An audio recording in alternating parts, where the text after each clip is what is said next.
ওমাল হায়াতুদ দুনিয়া ইল্লা মাতাউল গুরুর। যে দুনিয়া পাই আমরা সবাই ব্যস্ত, ব্যবসা নিয়ে ব্যস্ত, নামাজের টাইম নাই।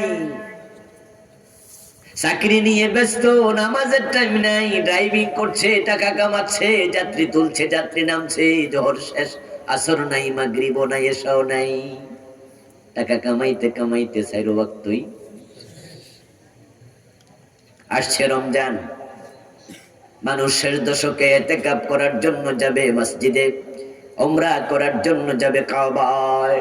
কত আল্লাহর বান্দা কদর তালাশ করবে, কিন্তু এমন ব্যবসায়ী আছে শেষ দশকে সারা রাত বেচা কেনা, তাই তার এশারের নামাজের পড়ার টাইমও নেই। আরে দুনিয়া, এই দুনিয়া হলো ধোঁকা, প্রবঞ্চনা, এর চেয়ে বেশি কিছু। জীর্ণ শীর্ণ সরাইখানা, রাত্রি দিবা দুটি দ্বার,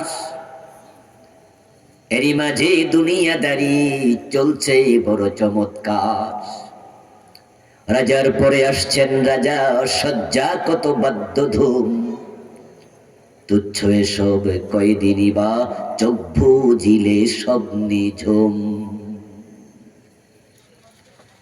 هل أتى على الإنسان حين من الدهر لم يكن شيئا مذكورا।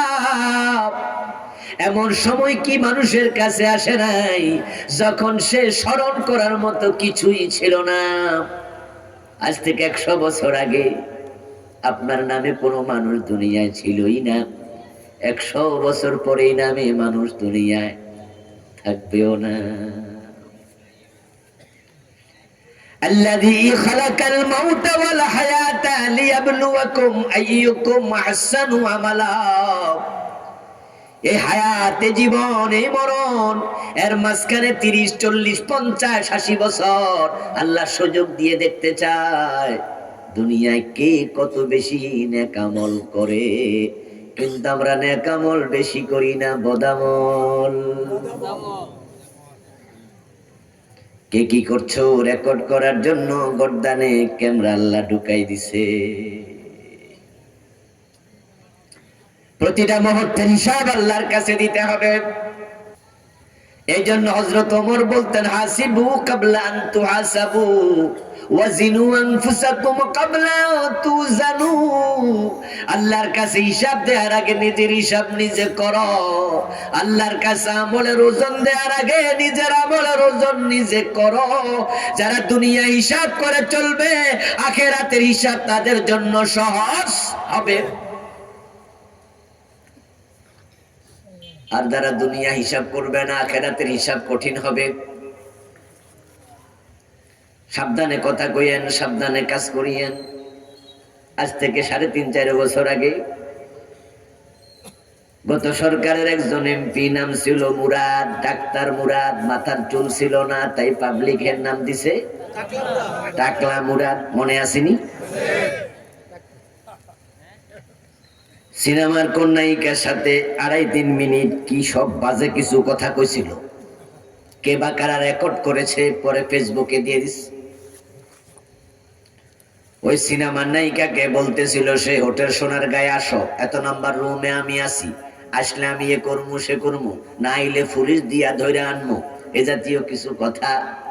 ওই অডিও কল ফাঁস হলো, তারপরে তার মন্ত্রিত্ব শেষ, ইজ্জত সম্মান শেষ, টক শোতে বড় বড় বক্তৃতা দেয়া শেষ, পরবর্তী নির্বাচনে দলের নমিনেশনটাও শেষ। তার বউ তার বিরুদ্ধে দিছে মামলা, জাতির কাছে চেহারা দেখাতে পারে না। মাত্র 2-2.5 মিনিটের অডিও কল ফাঁস হলে যদি সব শেষ হয়, হাসরের ময়দানে 70-80 বছর পুরা ভিডিও আল্লাহ আপনার হাতে দিয়ে যখন ফাঁস করবেন, তখন আমার আপনার উপায় কি?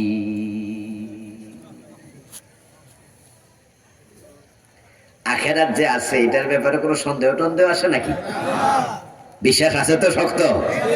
ইয়েস, আসি আসি আসি। ওয়াবিল আখিরাতি হুম ইউকিনুন। যারা মুমিন তারা আখিরাতে ইয়াকিন রাখে, বিশ্বাস রাখে।